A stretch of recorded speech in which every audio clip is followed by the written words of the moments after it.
welcome to what is kind of inaugural but also an ongoing series here. So this is the Lynch School Faculty Research Showcase, and it's inaugural in the sense that this is the first time we've had the event framed in this way, and but it's also a legacy of two series of events that you may, if you've been around long enough, have got a chance to participate in. So the Faculty Scholars Luncheon and the Endowed Chairs Colloquium Series. Henry Brown, I saw him somewhere, Henry led for a number of years. But these were events, and the legacy of that in the showcase, which is intended to bring us together as Lynch School faculty around the outstanding scholars and scholarship that's happening here in the Lynch School, building intellectual community around that. And so I'm really pleased Anna and Stanton have agreed to support 2 or 3 of these a year, and you're wondering why am I here? Well, I emailed and asked if they would, and she said, sure! So get to it, Eric. So this is what happens when you ask for something, right? You end up standing in front introducing. But I really do believe in the value of this, and I'm deeply pleased to introduce this first showcase. We'll be making another announcement in January for at least one more in the spring. And I'm saying January, I'm not sure if it'll come in January. We're looking at Anna, like, does that sound reasonable? No, she's like, nah. So February, March. But it is a pleasure to introduce, which is a funny term I was thinking about, because for some of you, it really may be an introduction. You might not know Rebekah and Earl's work that well. Others of you probably know it quite well. And so really I was thinking it might be a bit more of a reminder. But I wanted to do that reminding for you in a pretty traditional sense. I'm going to give you a little bit of that reminding of who they are as scholars. And I thought a little bit about like jokes I could tell what they can do. You know what? I'm just going to go straight with it, all right?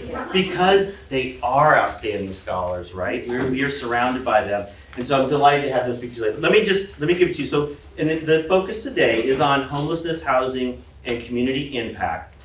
And with us are Dr. Rebekah Levine Coley, who's professor, and Florencia, you know what? Yep. Okay. Florencia and Mark Gabelli, faculty fellow of counseling, developmental, and educational psychology, and director of the Institute of Early Childhood Policy. She received her doctorate in developmental psychology from the University of Michigan and did postdoctoral training in demography and public policy at the University of Chicago. Professor Coley's expertise lies in assessing and counteracting, I like that one, economic, social, and racial inequities in mental and behavioral health and educational and economic attainment. Her research excellence has been recognized through the receipt of a Fulbright Senior Scholar Award, a Social Policy Award from the Society for Research in Adolescence, and the inaugural Mavis Hetherington Award in Applied Developmental Science from APA.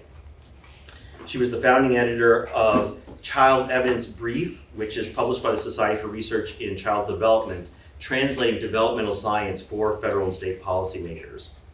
And bringing us to today's showcase, over the last 3 years, and I'm just going back 3 years, over the last 3 years, Professor Coley received about $4 million, I think it's a little over $4 million, in federal and foundation funding to study how public policy and community redevelopment bolster minoritized and economic children's development and educational opportunities. And Dr. Earl Edwards, assistant professor in the Department of Educational Leadership and Higher Education, where he directs the Housing, Education, and Equity Lab. Dr. Edwards earned his PhD in urban schooling from UCLA. He also holds an MA in Educational Leadership from Teachers College at Columbia and a BA in Sociology from Boston College. With extensive experience in education and equity research and practice in the classroom and educational leadership, his scholarship examines systemic inequities within public institutions aiming to improve academic outcomes and well-being for Black youth and other marginalized populations. In addition to his many publications in top journals, he co-authored the book All Students Must Thrive and has been intimately involved in consulting with government and policy decision makers, including the U.S. Department of Housing and Urban Development, the U.S. Interagency Council on Homelessness, And after developing a framework for LA County, so one of the largest counties in the US in terms of population, he was awarded the LA County Supervisor's Commendation for addressing homelessness. So please join me in welcoming our two outstanding colleagues.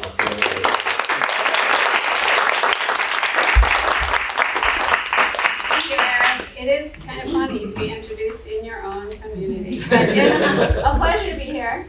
Earl and I decided that we would organize this, that I will start talking about a number of projects and papers I've conducted over the past few years with colleagues, some of whom are in the room, that start at sort of a national scale with big, large-scale data set work, econometric modeling work, and move down to more of a community level. And then Earl will speak about his work that is much more community-based. So we're sort of starting large and going to a smaller level. So a lot of this work that I've been conducting in is based in this model that Swope and Hernandez developed in the late 2010s, seeking to organize the vast literature on housing and the challenges embedded within housing in our culture and many others. So the first C, so it's the 4 C's model. The first C is cost. I'm sure we're all aware we have a massive cost or affordability problem in housing for both owners and renters. This is particularly acute for renters and particularly for low-income households. So almost half of renters in the US are cost burdened, which the federal government defines as spending more than 30% of their income on housing. Among the poorest households, it's 82%. So affordability cost is clearly a huge concern, and it's not getting better anytime soon. The second C is conditions. So there's a broad array of research. Much of my own earlier work focused on this issue in particular, looking at the condition problems, so structural deficiencies, other types of deficiencies in quality in housing, particularly that low-income families live in. So things like pests, cockroaches, and rodents, electricity that doesn't work, other sorts of systems that doesn't work, a lack of safety, lead paint, etc. The third C is consistency or residential mobility. So obviously some type of mobility can be good. We move to a nicer house and a better school district, but often it's based on displacement. We're particularly concerned about eviction. So 10% of renter households in recent surveys reported feeling a threat of eviction, being at risk of eviction. That's 20% for Black families. Over 500,000 families in the US by some estimates are homeless, including a recent estimate from the National Center for Homeless Education, 2.5% of public school children in the US. And finally, context. So context is the broader environment in which housing is located. There's very strong evidence that economic segregation has increased in the United States quite dramatically in recent years. That means wealthy people are more and more likely to be surrounded by other wealthy people, and poor families are more and more likely to be surrounded by other economically distressed families and economically distressed communities, often with limited resources. So these 4 C's are important for a couple different reasons. First of all, they're interconnected, right? So if you have unaffordable, if you're cost burdened, you're more likely to have to move to suffer inconsistency. You're more likely to live in a poor context and in poor conditions. If you're evicted, it can often start this domino effect of moving to even worse quality, lower condition housing and lower contextual quality as well. And much of my own research, as well as that of many others, has shown that these aspects of housing are detrimental, are linked with negative outcomes, negative school success, higher levels of behavior and mental health problems among children and families. So much of my research in the past few years has focused on understanding how to counteract these challenges. So understanding the effects of federal as well as state and local housing policies that seek to ameliorate these challenges, particularly for poor children and families in low-income communities. So first of all, focusing specifically on public housing context. So that's the main policy through which the federal government builds and manages housing that is, by definition, affordable for low-income families. So it's affordable. It addresses the cost issue, but often suffers from significant conditions and context challenges. So public housing has been severely underinvested in, so the quality of the housing is often low. It's often located in high poverty communities with limited resources.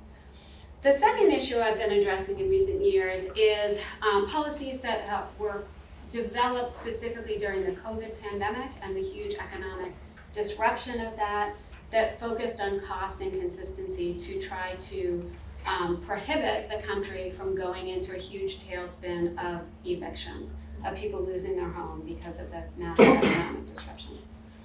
So I'm going to talk about very quickly about a series of projects in this arena that address all of these four C's of housing. The first is a project I did with my colleague Sam Texera, who is here, with funding from the Russell Sage Foundation and the Gates Foundation, focusing on one of the primary federal policies that was in place between 1993 and 2010, the Hope 6 program. So as I noted, public housing has been severely underinvested in. This was an effort from the federal government to improve the quality, so the context and the conditions of public housing by rebuilding severely distressed public housing communities around the country. So what we did in this work was pull together data from a wide variety of sources, so data on every Hope 6 grant across the country in public housing, data on neighborhood demographics, neighborhood resources, so things like educational and social services, schools, grocery stores, as well as things like bars, kinds of resources that are probably not supportive for community well-being, and data on neighborhood housing, so housing costs, consistency, vacancy rates, for a national data set, and used a new quasi-experimental econometric two-stage modeling technique to try to understand the causal effects of Hope 6. So this is a policy, like many policies, it's not randomly assigned, so it's very difficult to try to get towards evaluating causal effects.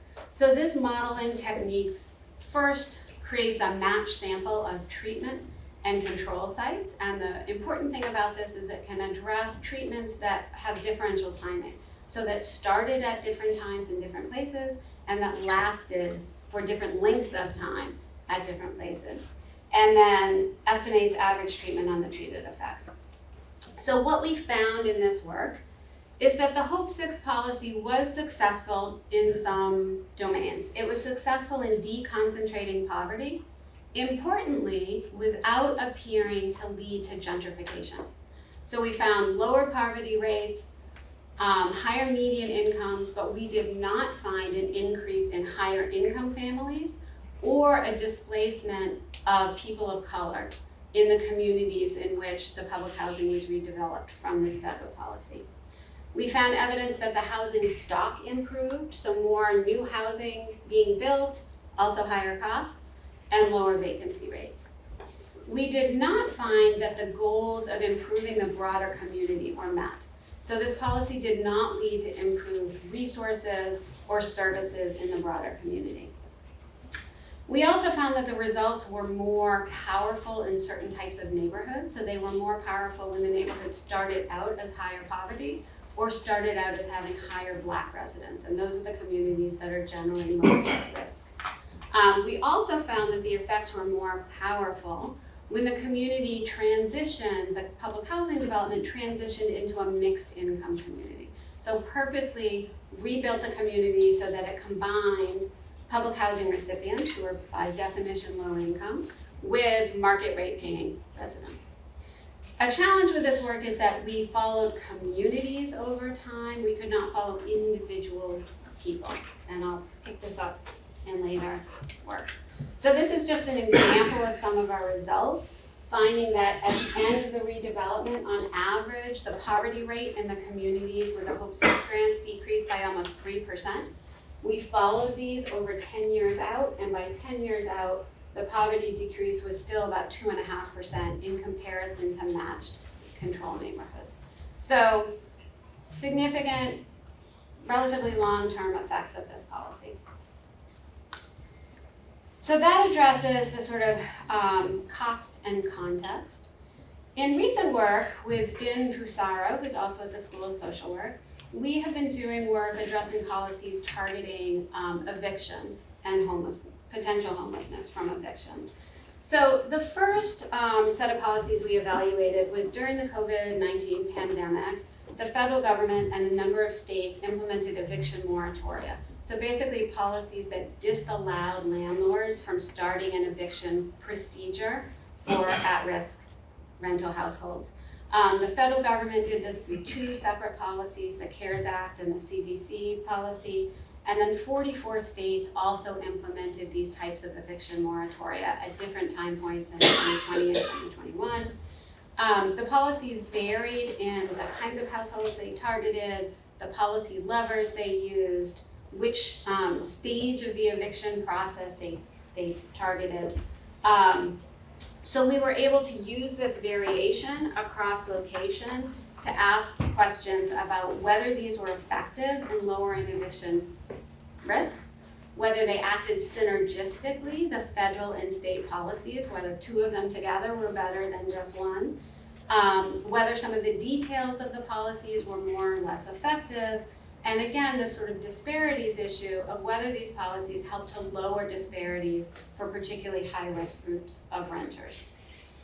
Again, we pulled together data from a variety of national sources, from census, doing a policy analysis of the policies across all 50 states, as well as data on evictions that have been collected from the eviction lab at Princeton University. So these are data that don't cover the entire country. They're in 27 municipalities across the country.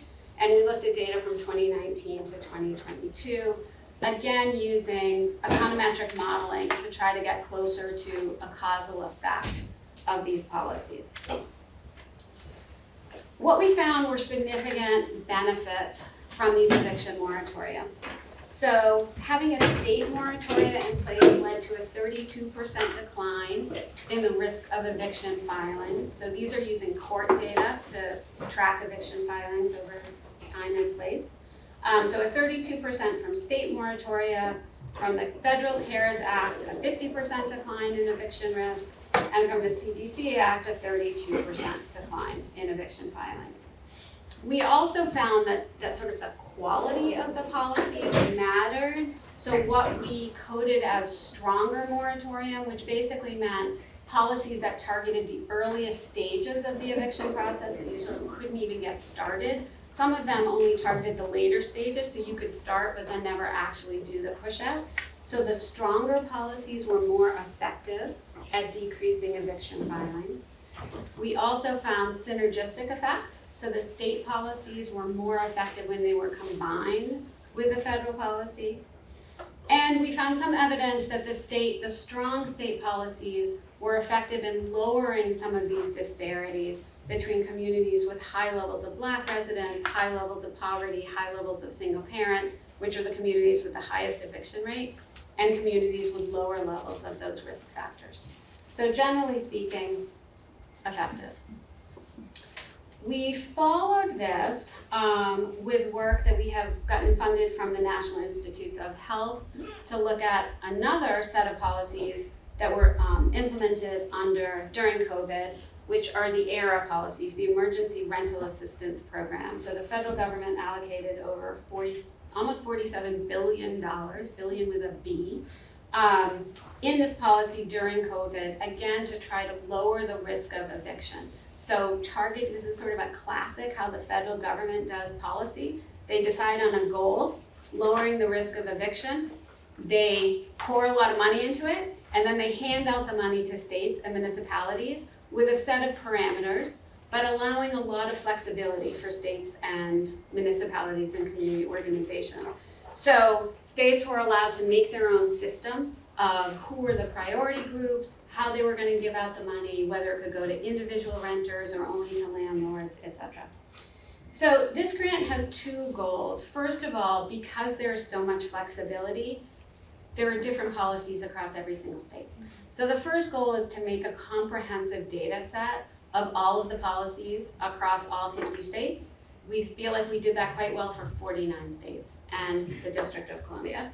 And secondly, to analyze the effects of these policies on outcomes, including housing stability, other types of economic distress like financial strain, and mental health outcomes. So we've completed the first part with the support of some graduate students who also happen to be trained lawyers, which is super helpful. Like if you have doctoral applicants who are lawyers, take them, it's really helpful.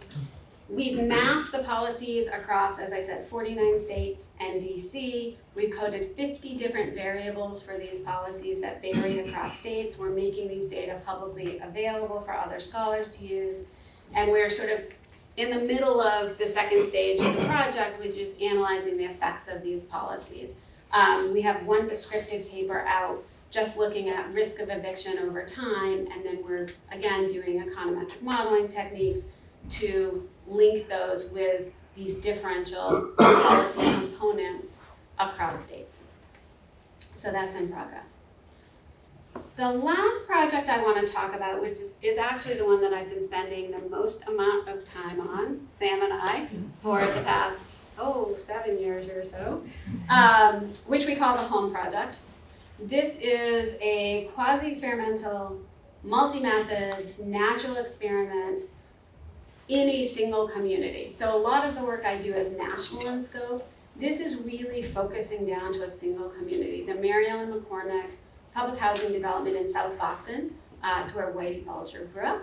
It's where the busing race riots happened a few decades ago. It's the largest and one of the oldest public housing developments in New England. It's about 1,000 units of public housing. Like much public housing, it's been severely underinvested in. So the housing conditions are very poor. There's a lot of crime and violence in the community, a lot of substance abuse, a lot of mental health conditions. It is being redeveloped into a mixed income housing development that will then be over 3,000 units. So all of the original residents get to stay or return, and there'll be about 2,000 market rate units included. So it will become a much larger, much more dense mixed income community. So we have funding from the National Institutes of Health, as well as from the Brady Education Foundation to do this work, to ask. So because of the natural experiment nature of this, it's a phased redevelopment process where people are, relatively speaking, randomly assigned to different conditions. So we can ask some basic science questions, like how does the quality of housing, the conditions of housing affect residents' health and educational and economic success? And how does residential stability affect those things? Because some people will be forcibly displaced and others will not. And then at a much more global level, how do you create a mixed income community, right? What are the processes through which this redevelopment affects people's well-being? For whom is it helpful? For whom is it harmful? So we are collecting data from a variety of methods. We're doing in-person surveys with adults and youth in treatment and control households. So treatments are the households that will be either directly moved into brand new high quality housing or forcibly displaced. The control households are those that live in the other side of the huge development that will just stay in place for the first 5 years or so. We're doing direct assessments of stress cortisol with hair samples.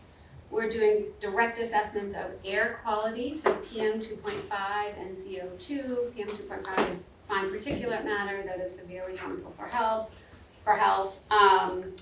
Humidity, temperature, noise. Little aside, we have these little machines that measure these things. I tested it once with Dr. Eric Deering and my husband and others were in our attic practicing for their band. The noise level was unhealthy. So if Eric or my husband and he doesn't answer, it's because his ears are being just saying. Yep. We're doing repeated qualitative interviews, again with adults and youth. Key informant interviews and focus groups. We're now in the midst of focus groups with college-going youth from this community to understand their experiences. So largely people of color from a concentrated poverty neighborhood, going often actually to quite prestigious colleges. We're doing experimental direct assessments with children about their social mobility beliefs. We're linking with administrative data, etc. So really multi-methods, large, complicated, fun. We've collected the first wave of data. The redevelopment process is just starting now, so we cannot yet address any of our main causal questions. But we're in the midst of, I forgot to count, 8 manuscripts. I think we're doing a lot of work developing papers, sort of more descriptive papers, looking at the first wave of this very rich data set. I have just a couple examples. This is one that was led by our postdoc, Jane Lear, who's just moved on to a faculty position, looking at different aspects of residents' experiences of their social environment within the neighborhood, experiences of racism, of place attachment, of social cohesion, and creating latent profiles of those different social experiences, and then linking those to mental health outcomes. Another example, led by my graduate student, Elin, who's here, is a qualitative paper using a cultural wealth framework to understand parents' experiences of parenting in their community, looking at how they respond to resources in the community and to stressors in the community, and using different kinds of cultural wealth like familial and social and aspirational and resistant capital to develop different types of parenting strategies to address what they see as opportunities and risks in their community. So to summarize, this research has found that policy initiatives that rebuild public housing and seek to deconcentrate poverty appear to be successful in some of their goals in deconcentrating poverty and improving housing conditions while retaining cost affordability. But often the old models had severe consistency problems, so they sort of displaced everyone and then rebuilt the housing. So a new project, one of the main goals is to understand when you lower that displacement, increase consistency, are the effects on individual residents more positive? We have also shown in this work that policy initiatives that specifically targeted consistency during the COVID pandemic, when there were huge concerns about a massive wave of evictions, were reasonably successful in lowering risks of evictions and in lowering some of the disparities that we see currently in evictions and whenever there is a huge economic disruption. We're still trying to determine the effects of the ERA policies. To end, I want to acknowledge our funding sources from 2 different branches of NIH, from the Brady Education Foundation, Russell Sage and Bill and Melinda Gates Foundation, and also my faculty fellowship. My co-investigators, including Sam, who is here. Other co-investigators on the Home Project include scholars at Harvard and BU. My postdoctoral scholars, including my new postdoc who works on our project, Sheree, for those of you who have not met her. We have a broad array of graduate students and undergraduates working on these projects, who are just essential for the completion of this work. Thank you.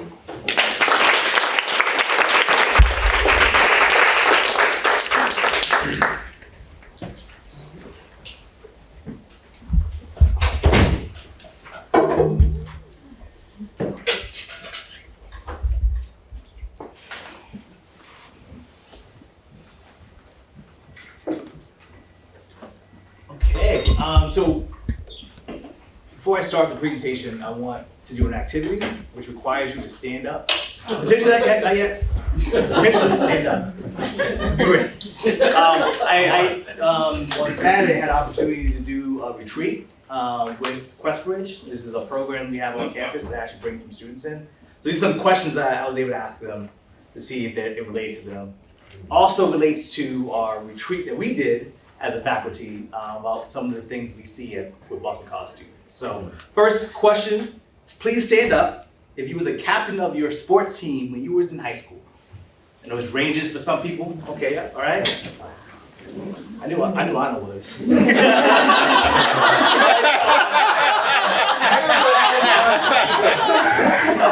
stand up if you had at least a 3.5 GPA in high school. So you left high school with a 3.5 GPA. Okay. We got some high achievers here. Okay. All right. Now, stay standing if you had to leave your community in order to get the quality education to go to college. So you had to leave your community. Perfect, right? And so you can see that we have some folks standing up. When I did this for Questbridge, everyone was standing up, right? So all the students that was in this particular session had to stand up when it came to having to leave their community in order to get the quality education they actually want. That might have been an hour, that might have been 2 hours, that might have been staying somewhere else outside their homes, but it required them to have to navigate multiple places. So thank you all for standing, right? And so my presentation is really going to focus in on this idea that we can't do it alone, that we need to think about cross-system approaches to address student homelessness. Now, just to problematize and think about student homelessness, we have 1.3 million students experiencing homelessness every year for the past decade. 1.5 million students. These are some articles that are more recent and more local. Boston Public Schools is actually seeing the highest number of students experiencing homelessness in the last year. There was a dip during COVID, in part to what Rebekah was talking about in terms of stabilization processes for prevention and eviction. Those are all left and gone, and now we see those numbers spike back up. Brockton, Massachusetts, when I actually went to high school and I was raised, they had 1,000 students identified as experiencing homelessness in Brockton, which is a huge number because the year before they had 300. Right? So the rise of homelessness is a growing issue. It's also a persistent issue that we had in our country for a very, very long time. Now, when I think about homelessness, the definition I use is the McKinney-Vento Homeless Assistance Act definition, which includes doubling up. And I like to show this chart because oftentimes when we think of doubling up, when you're staying with someone else as a result of a financial hardship or a crisis, we think about that as being a safer version of homelessness. Right? But data shows that attempted suicide, reports of depression, dating violence, sleep deprivation, lack of food, lack of physical activity, even those who are doubling up have the similar outcomes as those who are experiencing homelessness in other contexts. So when we think about student homelessness, we'll oftentimes, well, a lot of those students are doubling up. It's not as bad as living in shelter. I was talking to Lisa about this. It actually could be a lot worse. You could be staying with people that you don't actually know or don't trust, increases the chances of you actually being a victim of sexual violence. It means you're staying in the house that you don't have enough space for, which means there's only one refrigerator, and that's for the primary family, so you may actually not have food to actually eat, right? And it also sets up a harder experience for actually graduating. So nationally, only 64% of students graduate high school who experience homelessness in high school, right? It's 20% percentage points lower than a national average graduation rate. So we have the McKinney-Vento Homeless Assistance Act, and it was actually signed in 1987. This is not a picture of him actually signing this. Reagan actually waited till midnight to actually sign it in law because he actually was trying to protest it. But one of the assumptions that we have with the McKinney-Vento Homeless Assistance Act is this idea that we can establish a coalition of nonprofit organizations to come together to actually address homelessness. And that assumes that every community has the adequate number of resources and community partners to actually allow these partnerships to meet the needs of the actual young people we're talking about. When it comes to some challenges, one is the lack of funding. So some states, there's a McKinney-Vento competitive grant that you have to actually apply for. And it's very, very low. And then in California, I see it's $64 per student experiencing homelessness. Misaligned with partnership organizations. So as I mentioned, the McKinney-Vento Homeless Assistance Act definition includes doubled up. However, HUD-related resources don't. So when you have partnerships that are getting money from HUD, they oftentimes don't necessarily have the same resources they can allocate for the student definition of homelessness and the doubled up students. And the third one is that oftentimes how we implement the McKinney-Vento Homeless Assistance Act is colorblind. We actually don't talk about race. Actually, it was color evasive, race evasive. So folks that were actually advocating for the McKinney-Vento during the 80s actively did not include race, or actively did not include black when they were actually making the policy decision, because they didn't want to connect it to other tropes that we had in terms of welfare queen, in terms of the black criminal. So they actually took it out of the actual policy, which has an impact in terms of how we actually implement it. Because some of these challenges that black people might actually have aren't actually mentioned and actually a part of the actual narrative. So I did my dissertation research in LA County, and I used this map as an opportunity to really understand the kind of context of Los Angeles County. So American Human Development Index is an index that actually looks at the quality of life for individuals in certain areas. The light colors is the lowest quality, and the darker kind of gold color is the more affluent areas. And as you can see, there's an area that is very, very light. That is South Los Angeles. That's also South Central Los Angeles, East LA. These are the same areas that were actually redlined, were impacted by blockbuster and white flight, and it also was then impacted by reverse redlining, which was targeted loans, exploitative loans that were actually given out to communities that were historically under-evaluated and also under-resourced. So areas like, for example, like Compton, there was a huge number of subprime loans being pushed into Compton for Compton residents. So during the Great Recession, a lot of people lost their homes and became homeless as a result of having those subprime loans in those same areas. Now, research suggests that we need to have a systemic coordination in order to actually best support students experiencing homelessness. We have an actual center that is based on that, on that premise. One of the challenges is that oftentimes Black students are not included within those actual systems at the rate that they're actually experiencing some of the inequities. And so my research really focuses on how do we build systems that ensure Black and other racially marginalized students who experience homelessness can thrive, right? How do we actually establish these systems? And how I look at this work is through this model.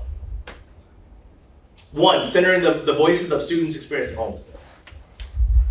Examining systems and structures and institutional agents that provide the service delivery systems and models that we're actually utilizing. And then theorizing on what that looks like and how that has an impact on student homelessness. And then trying to do something about it, right? Really trying to look at applied ways of actually implementing the research I'm doing and utilizing demonstration projects to be able to do that as well. And then once doing that, trying to go back up to really make sure I'm centering those voices again to see if it's actually working. So my dissertation research really focused in on LA County, and I looked at it as a continuum of care. So the COC is actually the language used by HUD in terms of how they actually give their money for resources around homelessness. So I particularly used that because I wanted to see how HUD funding is actually being utilized, and also our students being talked about within those actual frames. So I did a comprehensive state Medicaid study, talking to youth, talking to government officials, talking to folks in COCs, and also did spotlight analysis on 2 cities. The last couple of years, I actually started to replicate this in the state of Rhode Island. So I'm actually now doing a study that I'm still collecting data for the continuum of care of Rhode Island. Now, unlike California, that is a huge, and also their COCs in California are actually broken up a lot of times by counties and also some cities. Rhode Island is its own COC. So all the state funding money comes straight to the state, and they actually utilize it from the state level down. And so I'm talking to government administrators, talking to government senior administrators, looking at homeless liaisons, LEA leaders, high school counselors and teachers, youth, and also community-based organizations. In addition to doing observations and being a part of the Coalition to End Homelessness in Rhode Island. And so joining those meetings, I've been to 7, for a total of about 10 hours. And so the research, the data I'm going to share is going to be toggling between my dissertation data, but also connecting it to the information I'm actually finding down. And so one big thing that I found in my dissertation data was that this term I call resource hopping was a big phenomenon that students had to endure, especially those that live in under-resourced communities. So those students that I interviewed and talked to that lived in those light areas in Los Angeles County, 18 of the 23 I talked to had to leave their community and hop around different parts of the county in order to get the resources they needed. So that means they might have to hop around for housing needs. So they're doubling up with different family members from different parts of the county. That could mean that they have to go to this part of the area to get actually food. They had to join clubs and organizations that were in different areas because they were staying with their auntie when they joined this club, and now they live with their uncle. So they have to go to that place to be able to be part of that club that's still here. And also, a lot of times, they also had to hop around for educational resources, right? So in order for them to go to the school, if they lived in South Central, they had to actually bus to another area in order to go to school there. Which meant when they became homeless, living in South Central, now they live in another area, but still have to figure out a way to get to that school, right? So I call this resource hopping because they had to hop around various parts of the actual city in order to get the resources they actually needed to actually do well in school. When talking to the young people and thinking about the networks they were able to pull in, when asking them, well, what are the things that are helping you graduate? The folks I talked to were either recent graduates or students who were in high school that were on track to graduate. And some of the things they said and the resources they talked about fell in these different buckets. Right? So everyone used either friends or family while they were experiencing homelessness and while they were trying to actually graduate.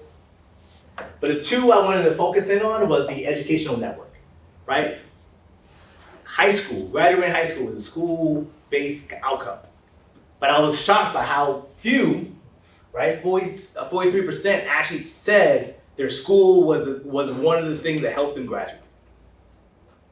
And then when they did say that, I was also shocked that more than half of them did not use their homeless liaison, right? And they used teachers or coaches that were separated from the actual school system.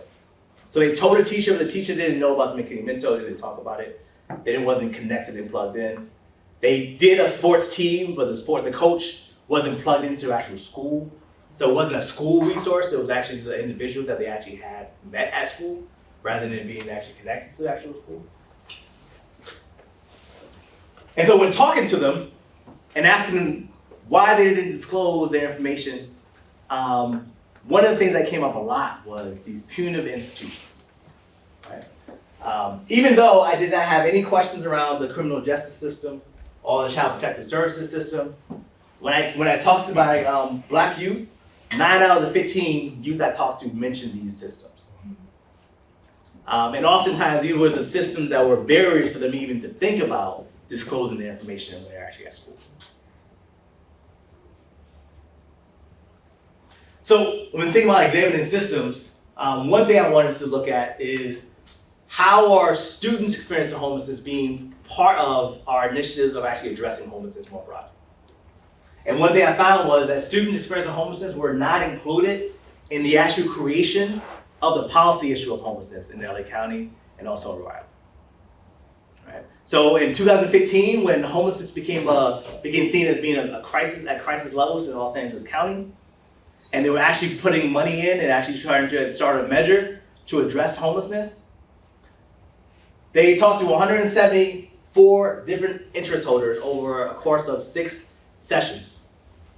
Only one school district was represented within those conversations. No schools, no individual schools, no principals, no one in the actual schools were actually a part of those conversations. In LA County, even the LA County Office of Education wasn't included in the conversation. Now, I did a similar analysis of Rhode Island and found that in their project for youth experiencing homelessness, right? So they actually went and they did a grant for youth experiencing homelessness. 0 school districts were actually included in this actual project, right? So even when we get now to youth, they still didn't include school districts. Now they had a representative from the state office of education who was an administrative assistant in the actual department. However, no school districts, no homeless liaisons were actually involved in thinking about homelessness to be able to come up with different solutions. And so because they're not part of the actual policy issue, they're not a part of the actual solution. So Los Angeles County had 8 regional coordinators for the whole county. that were supposed to connect folks to different resources. LA County has 70,000 students experiencing homelessness in the school districts. Have 8 people across the whole county trying to coordinate those actual resources. They receive less than 1% of the overall budget. So out of the $350 million, they received $800,000 to do that actual work. Rhode Island, their actual plan to actually eliminate youth homelessness, $0 was actually dedicated to school-related actual initiatives. Okay.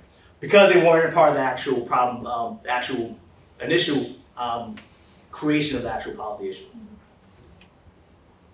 Now, I argue that when thinking about how we support kids and students experiencing homelessness, it's really important that we shift how we think about social networks. Oftentimes we think about social networks from a place of middle class values, and we think about it from a place of us giving them, right? So we have this, how do schools and institutions connect Black students experiencing homelessness to networks of support, right? You see the responsibility as the school connecting, rather than how do schools/institutions build networks that connect and enhance the support networks of Black students experiencing homelessness, right? So as going back to my original part, the young people were finding ways out. They were finding the resources they needed to actually do well. They were already doing that. And they did it oftentimes without the help of any actual formal institutions.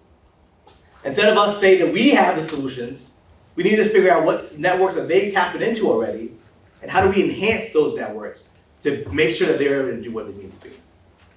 Okay. A very different orientation of how we actually think about it. And part of my work is really looking at frameworks to actually establish that. So one thing I'm working on right now is the Healthy Institutional Network. And thinking about these critical questions when trying to actually establish a network of support to help our most marginalized students. So the first one being a critical awareness. Does the institution use a racial equity lens to identify students experiencing homelessness and identify homelessness impact on students' overall well-being? If we aren't looking at the data to disaggregate it to actually see if there are disparities, then we're not going to be able to actually serve the students that we actually want. One of the issues when we don't talk about race with the McKinney Mental Homeless Assistance Act was that we didn't collect data that actually disaggregated information around students experiencing homelessness. So that's very, very new. We actually just started getting disaggregated data at the school, at the state level in terms of students experiencing homelessness. And we're starting to get achievement data as that's actually being disaggregated by that. Financial capital. Does the institution have the financial capital to provide the necessary resources? So are you providing the grants? Are you getting the resources needed? Community partnerships. Does the institution have the right community and institutional partners to provide the necessary resources to support students experiencing homelessness? Oftentimes the students that I talk to were talking about organizations that no one that I talked to in these other institutions knew about. There were small nonprofit organizations, community-based organizations that were providing needed help because they had credible voices in the community that they actually trusted. But when I talked to the organizations that were establishing these partnerships, they were never included. Are you leveraging the community cultural wealth of your actual community? So to what extent, if any, does the institution tap the community cultural wealth of its neighborhood to support students experiencing homelessness? Does the institution leverage the expertise of youth who have lived experience of homelessness?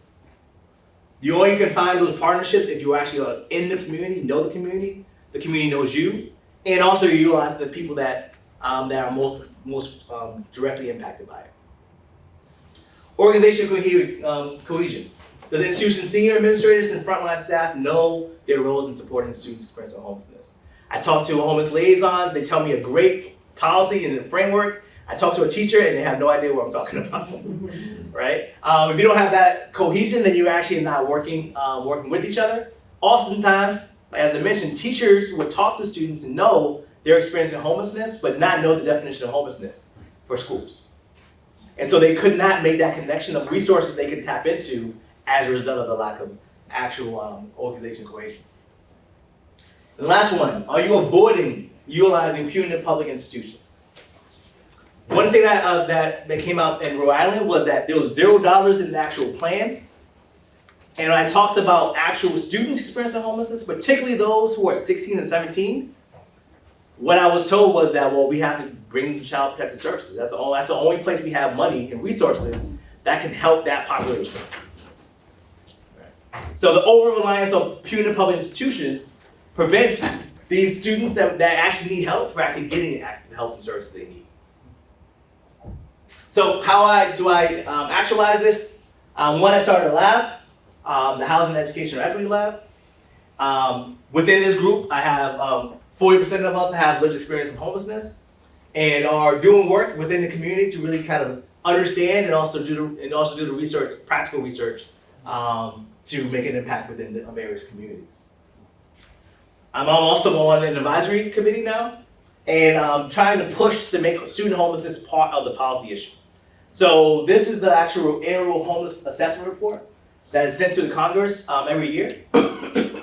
This is the first year, after me joining, this is the first year that we actually have student data in the actual report, right? So when you actually look at the report, if you're Congress or a staff person in Congress, now you're able to actually see students in homelessness in the same place you're actually looking at homelessness more broadly. In addition, challenging some of our systems here, so charter schools. I did an analysis of all the websites and handbooks of all the charter schools in Massachusetts, and found that most of them actually don't talk about the McKinney-Vento Homeless Assistance Act on the websites or in the handbooks. Actually, 60% of them didn't have the McKinney-Vento Homeless Assistance Act or the definition of homelessness in either the website or the handbook. And so I was able to use that, write a report, and it was picked up by a couple of places. And now these organizations are changing these policies. Also, the Charter School Association was not happy with the report. So we had a lot of conversations, but now we're actually partnering with each other. So I'm actually gonna lead a professional development for those charter school leaders, and also do focus groups in terms of what is helping and also what are some of the barriers they face when helping students experiencing homelessness. And so part 2 of this report will be after we have those conversations, we also have those focus group conversations. Lastly, I'm establishing a partnership with the city of Brockton and with an organization in Boston called Higher Ground, the Reading Center, and New Lease for homeless families to create these different support systems and leveraging my actual framework to really kind of make sure that's actually embedded with the actual system we were talking about. And so it's called the Brockton Coalition for Housing and Student Success, and we're about to start that project up hopefully at the beginning of next year. So this is what I've been working on. I'm very excited to be able to share with you. Thank you.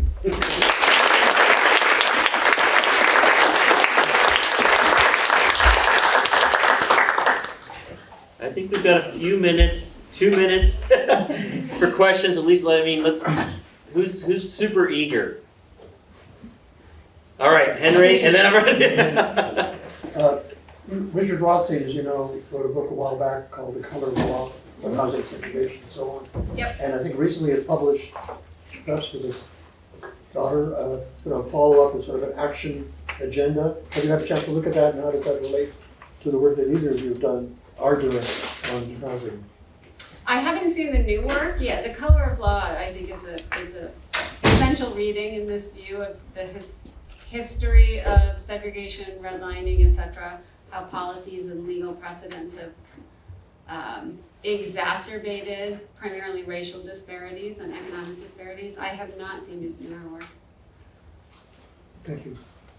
I haven't either, but thinking about the context of the communities, his book is really important in terms of thinking about how those policies of the past still impact. So one of the cities that I was talking about was impacted by reverse redlining that started in hit in 2006. But I was talking about, I did the interviews 2 years ago, and they were still talking about the impacts of it. And it hurt their city government, so the city government had less parks and rec organizations that made it less partnership for the actual school districts to actually work with. So a lot of the stuff that they're talking about in the book is really important to thinking about the infrastructures we have to support families and communities. Thank you, Shirley. This is a wonderful presentation and like really gut-wrenching. So I think it's really important for some of us who don't know this literature to hear it. And this might be a bigger conversation for later, particularly for Earl, but you mentioned other marginalized groups that you've been thinking about. I'm just curious about, have there been efforts with other racially marginalized groups like indigenous communities, for example, or, disabled communities or other kinds of communities, and services that do also explicitly work with them. So you mentioned child protective services often play some kind of role. I'm just curious about other avenues and other communities and things we can explore. Well, so for me, so a lot of the policies that we have in place or have been racialized and also racialized space. And so the people who live in those communities have the similar impacts. So that goes with a lot of Black and also Latino students living in the same kind of racialized communities. I haven't looked into indigenous people just because of where I was at in terms of actual populations. But one of the challenges is that we need to have culturally responsive approaches, which requires us to know the students and know the populations that we're actually working with. I think we've got 2 hands, we only get one more question. Would you like to combine your question, Paul? No, I'll do No, mine is not a question, it's just, Earl, we should talk, because we've been working for 3 years with Horizons for Homeless Children in Boston with coding and robotics, 4-year-olds, and every year we have about 68 homeless 4-year-olds working with us, and so we should. And that's the goal of the whole thing, so right? This is a start. But Paul, did you have a question? Question, comment.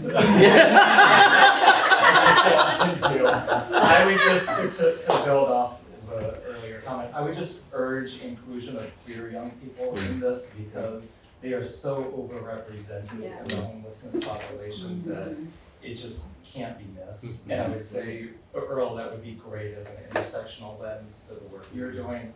Rebekah, I wonder, because of the way that policies are written so often around families and thinking about housing specific to families, how that also pushes out queer young people because it assumes that families are not rejecting of their children, so they kind of fall through some of this policy work. So maybe I was wondering what you could say about whether that could be addressed at such a higher policy level, or what your thoughts are.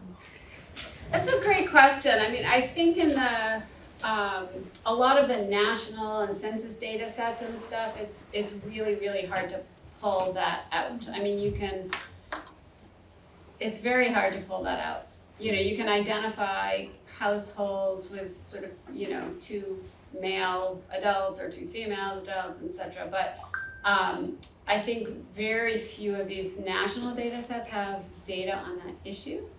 And I think in research on things like homelessness and sort of more qualitative intensive work, understanding people's experiences getting to housing instability, I am struggling to think of work that explicitly asks that question, right? Like you might get, there was a family conflict, but I don't think we're asking the questions to identify that issue specifically.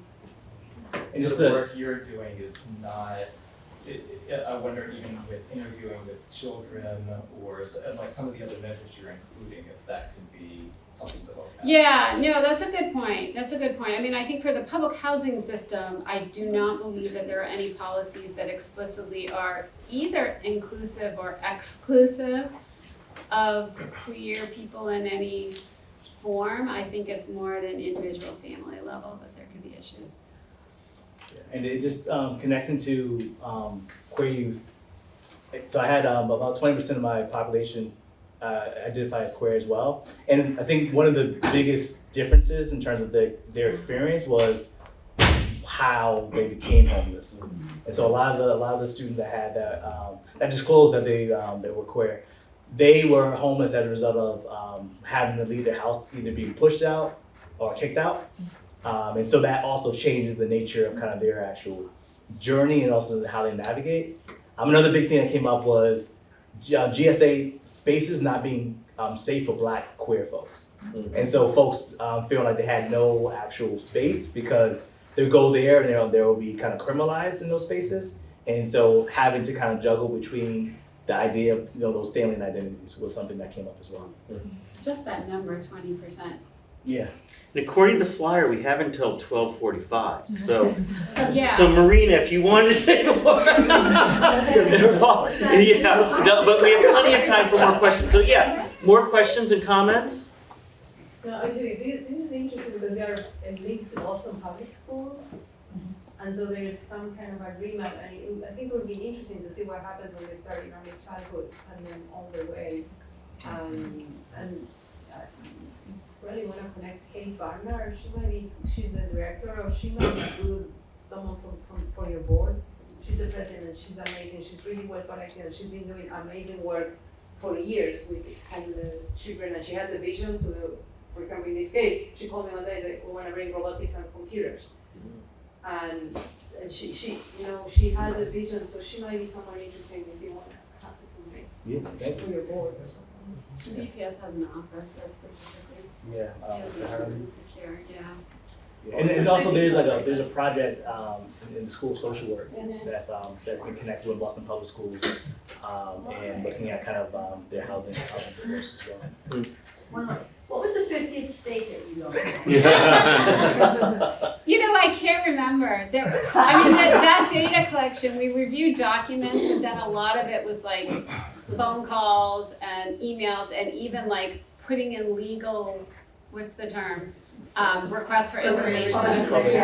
Public information requests, yeah, and I can't remember which state, honestly. There was one state that we just did not feel that we had valid enough information to release. I'm not gonna call them out, but honestly, it's because I can't remember what it was. Yeah, if we do have time, I just wanted to comment that with both of your presentations, it really struck me how important it is for both of you to think about strategic collaboration to actually do this work, whether it be to partner to piece together these complex data sets, or whether it is to kind of activate social change across different sectors. And so I don't know, I would love it if you could just reflect a little bit on that, just how do we think about addressing these really complex cross-sectional issues as we are kind of as a field often lacking tools to do that kind of collaboration. And I would just love to hear your thoughts about collaboration as a really essential component of both of your work. Yeah, so this past 3 years, I've been trying to find a home. So I really want my work to be place-based. And so I've been doing work in like three different cities and trying to kind of figure out where I can kind of hone in on. I think Brockton's gonna be the place. And so I think once you have, you do place-based work. Once you have a place, I think then it becomes easier to think about how do you start integrating things into the space in order to actually maximize the actual outcomes. And so now that I have kind of like a place in mind, now it's thinking about, well, how can I use my power as an institutional agent to help bring partnerships in that are addressing the needs that the families and students are actually talking about to really kind of maximize that. So I think that's I'm working on my 30-year review right now. That's the future stuff I'm trying to do. And so hopefully by my tenure application, I have a little bit more of that kind of being situated as I move forward. That's a great question. I would say a lot of my focus in that area is sort of scholar collaborations, right? So the Home Project, we have a biological psychologist, we have an engineer, we have a gerontologist. So sort of creating these multidisciplinary teams. I think a lot of the work I do is national, but I think for the Home Project, it's something that Sam and I have talked about a lot, and we've been engaged in the community for 7 years. We're deeply engaged with the Boston Housing Authority, with the redevelopment company, so it's a private company that's redeveloping the housing, and with the resident task force, so that's an elected body within the community of residents of the public housing community, and then a number of community organizations that work in the community, with the community. So we're engaged in these networks. We have a community advisory board, but at heart, this is a research study. So we are trying to identify patterns and potentially causal effects of this process. And we want to identify those prior to or more than we feel that it's our role to try to influence them. Yeah. So it's this challenging balance of sharing expertise we may have, releasing results, playing a role in decision-making and conversations within the community in a manner that we could potentially contribute to, but not, very purposely not actually wanting to influence the process because we're trying to study the process. And I think that's one of those inherent challenges of research. Betty, did you? It was sort of the tag on to Becca's question that, what are your strategies for both of you that you are navigating these very complex tensions, like other people want you to say, and how do you build those partnerships out so that everybody understands that and you can do the work you need to do? I think we're still, I think as I said, I think part of it is building these partnerships and trying to be a trusted person in the community and playing this. So we collaborate a lot with the Boston Housing Authority, but we do not want to be viewed in the community as being part of the Boston Housing Authority because that's not a very well-respected institution. So we have to sort of partner with these institutional partners, but we don't want to be seen as being too closely connected with them, and at the same time partnering with different community organizations, but those all have very distinct roles in the community. So I think it's a challenge. How we present ourselves is that we are researchers from Boston College, to try to hold a more neutral place. Yeah, I think I'm trying to toggle. I'm on the other side. I'm thinking about it, and I remember before Shirley left, we had a conversation, and I was kind of talking about some of the research I wanted to do, and kind of being the researcher. And he was like, "Well, wouldn't it be helpful if you were like actually involved in it because you have expertise that you also could provide, and if you're thinking about community building." Wouldn't it be helpful to have someone that's going to be knowledgeable, that's doing that work, but also can contribute? And that's something I want to do, and that's partly why it's been challenging for me to find the place I want to kind of do that work in, because of the additional kind of labor it requires. So that's kind of what I'm trying to wrestle with in terms of like how involved, what role I have, how do I define my role. To be a part of a member, and then also to be a researcher and be able to kind of talk about it and those different. So those are things I'm still kind of tussling through, but my goal is to be able to find a place and to be able to kind of really help allow the research to be able to kind of inform the practice and also be a part of that formation. I get to finish. I do have a question though. I apologize for evoking the anxiety that we're all feeling about the election, but I'm just the opportunity economy, it has 3 or 4 different housing pieces in it, right? So increasing, I think we're short like 7 million housing units is what people say, and Harris is arguing that she could do about 3 million, increasing funding for first-time homeowners, trying to tackle the software that's allowing landlords to collaborate and rig the market and rents and things. But like, you could pick one of the things that she says she's already doing, or would you grab something else like from that level? And believe me, I'm hearing this piece about systems and about starting with the youth, with the families, and so it's ignoring it in my question. But I'm just before our hopeful president, hopefully we'll be president. Like, what would you do? I mean, what would you say is the biggest thing to address these related issues? I'm gonna go first, and you can give the more expert answer. So one, homelessness is a housing problem. So we need more housing. And I think that's really important to kind of recognize. I think the approach we need to have is public housing. A lot of the stuff that Rebekah was talking about, high quality public housing, and reinvesting, because one thing that Rebekah was saying a lot in the underinvested public housing, and that being the issue. That was an intentional thing that happened in terms of us not funding our public housing, and then framing it as a failure rather than actually recognizing that we didn't actually put our effort into it. That's a way better way of kind of approaching it versus the voucher systems that we have now that just sending, public money to private people, and also the market doesn't change, so it just goes up and up and up, and you're able to help those people. So I think we need to have more housing. We need to have more housing stock. Giving $6,000 or whatever that money is for how doesn't really matter because the housing market continues to go up and that money becomes less and less. And it just reiterates the issue of folks living in underdeveloped and low quality housing.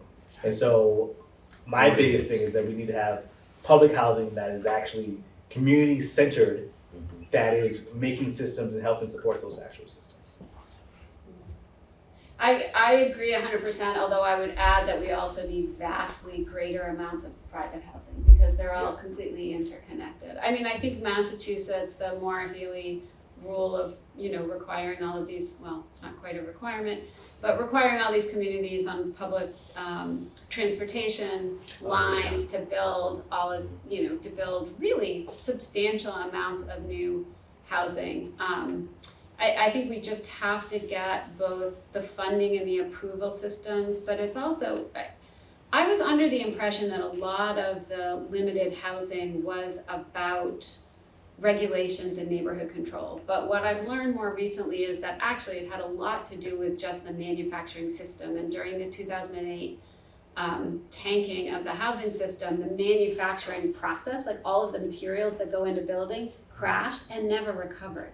So it's partly it's regulations and NIMBYism, but partly it's also just the building system and the building materials and the funding and the high costs. So I think all of those have to be addressed, and it's absolutely clear that it needs massive federal investments, that it's not happening any other way. All right, well, join me.